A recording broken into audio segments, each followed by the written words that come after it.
Hey everybody, it's Michael Collins from EnviroReporter.com on Saturday, July 23rd at about 7:20 p.m. Pacific Daylight Standard Time. People have been wondering, how do you actually test the food that you're not sure of on Eat Me? Well, we do it in a variety of ways, not the least of which is taking a 10-minute average. You know what that is because we've been doing it for 4 months now on various things. And so what we have here are some jumbo turkey dogs, and I'm not sure if they're hot or not. So let's find out. Here we've got our inspector.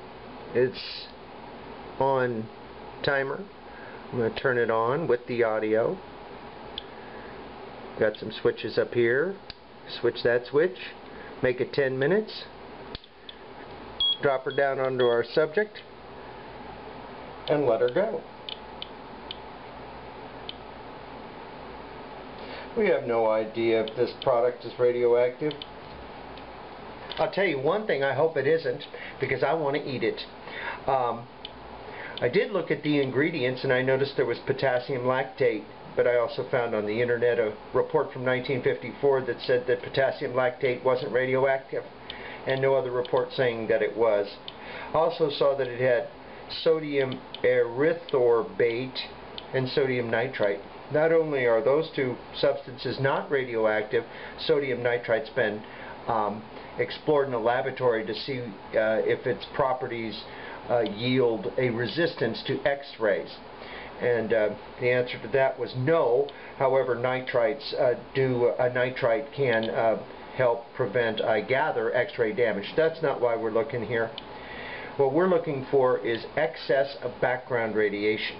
Now, at about 40 minutes ago, the last background in here was 39.1 counts per minute.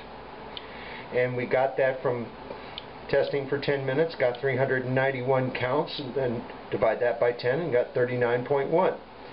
Now, we're going to see here if this turkey dogs ring over background. And if they do, how much? You'll notice that they're still wrapped up in plastic, heavy-duty plastic. If there is alpha radiation in these dogs, we're not going to get it testing through plastic. However, we are going to get an idea if there's excess beta or gamma.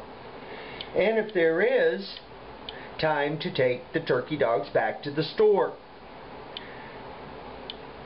Now, I have heard discussion on other boards that the inspector and other super duper nuclear radiation monitors cannot be used for detecting radiation in food, and that according to folks on the UC Berkeley site, Braum site, oh, you need a really expensive detector to detect radiation in food.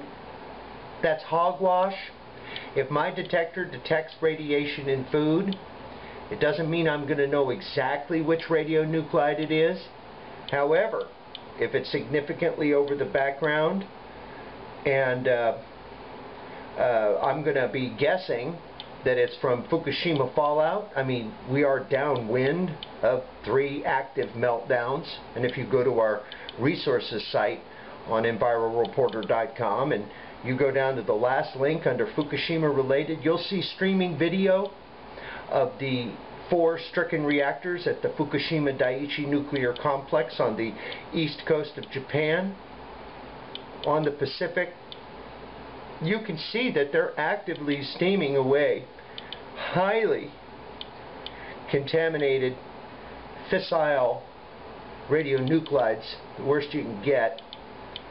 And as we know, this kind of radiation has come across on the jet stream. Just last week, a gentleman began to take a trip across Canada, and north of Vancouver, he tested the first rain he came across in one of the most beautiful places I've ever seen. And it was close to 100 times Los Angeles' background. That's called sizzling. Next day, travels, just gets a little rain on his truck, wipes that off, tests it. It's 90 times Los Angeles background. Now, the reason I say Los Angeles background is because this gentleman wasn't determining the background of British Columbia. He was just determining the amount of radiation in the rain. We know from our friend at Porter Blog in St. Louis that he's tested up to 65 times background in the rain in St. Louis, north of St. Louis. A couple of times at 65, one time at, I believe, 35 times background with an inspector.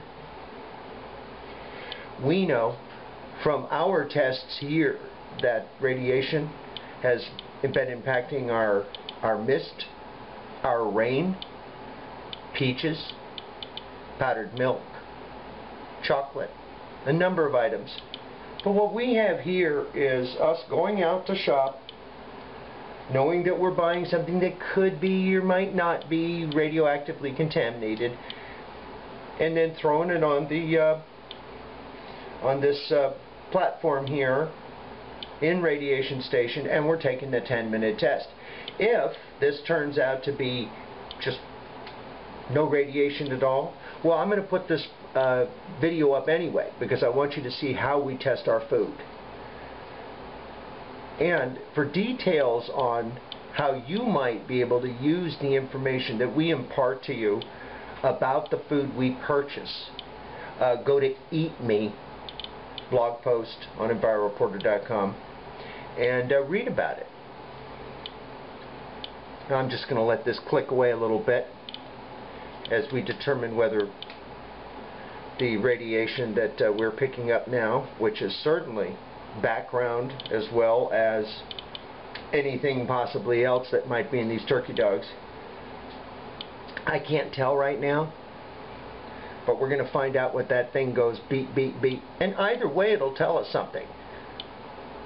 If we have good news, we're just going to flip that package over and tell you what kind of dogs they are. And that if you go down to the Smart and Finals where we just shopped, you just might get yourself a pack of hot dogs that aren't hot. Back when this is finished,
Well, here we have 457 or 45.7 counts per minute. Since we had a previous background 39.1, let's do a little subtraction.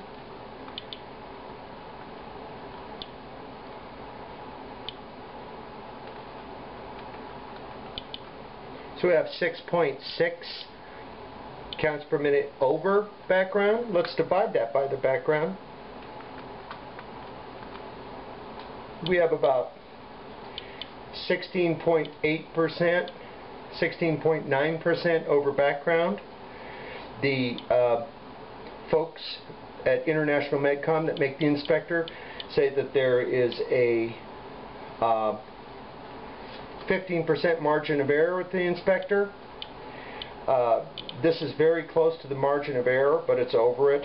So actually I'm not really sure what we're going to do with this here pack of hot dogs until I take another average of the background radiation in here. If it has gone up, we're going to ignore this and consider it okay.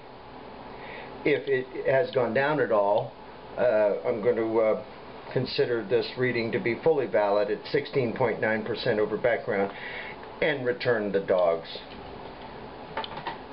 Thanks for watching.